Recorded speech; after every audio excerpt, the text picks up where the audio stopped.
Now follow along as Craftmaster Kay Holtz shows you how a brow design should go with the angles and with the high-low pattern. So first of all, we're going to be looking at the front of the brow, and the front of the brow starts at 90 degrees. We have our outline, as well as we have marked 1 millimeter up from the bottom outline and 1 millimeter down from the upper outline. And this is going to guide us in our first stroke, which is going virtually straight with just a slight turn at the top. Now we're coming down to the bottom outline, going all the way to the top outline. Again, relatively straight, but it does have just a slight curve at the top. Now we start again at that 1 millimeter up, and we're going all the way to the top. And we're going to now continue to do long and short. And by short, I simply mean that it starts a millimeter above the outline.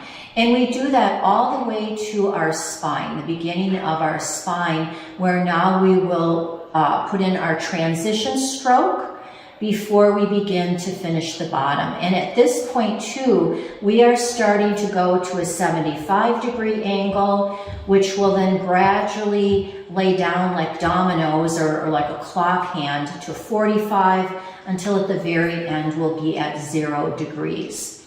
But watch the bottom. It heads in the direction of the angle and then slightly curves onto the spine. The strokes are no longer going straight up at a 90-degree angle and curling. And we want them to flow onto the spine, not hit the spine like toothpicks. So it's going straight, and then it really rolls into or curves over into the spine. And it's fine for a stroke to touch another stroke. We just do not want them to cross each other. And now you see that last stroke lays down right on our outline.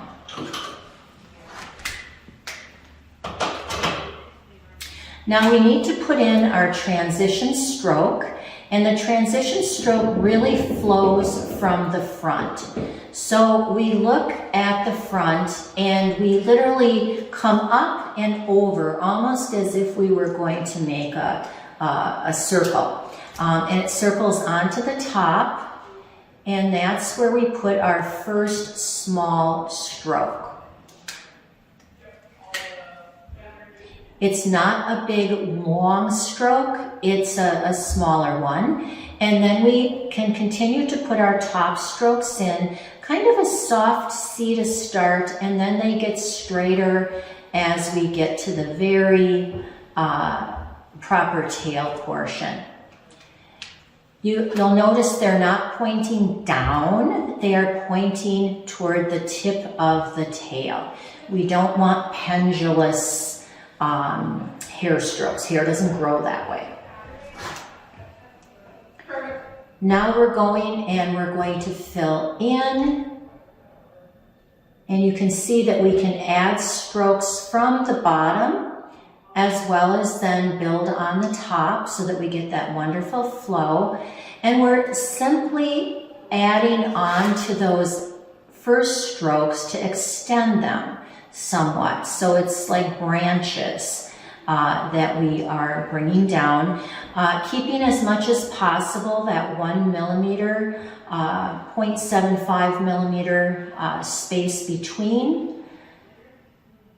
And at the tail, the strokes actually can just slightly turn out a bit, again, so you get the flow. We're looking for the beauty of the brow, not building a fence. And then at this point, we can add strokes where we feel that there might be some empty areas. Sometimes you need to put a stroke in to help the flow go better.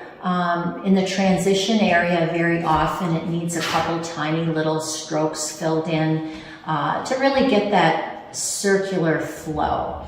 And remember, the spine, the beginning of the spine is where the hair starts to turn and flow downward. So when we're talking transition, that's what we're talking about. Going from 90 degrees, curving over, and starting to flow sideways and down.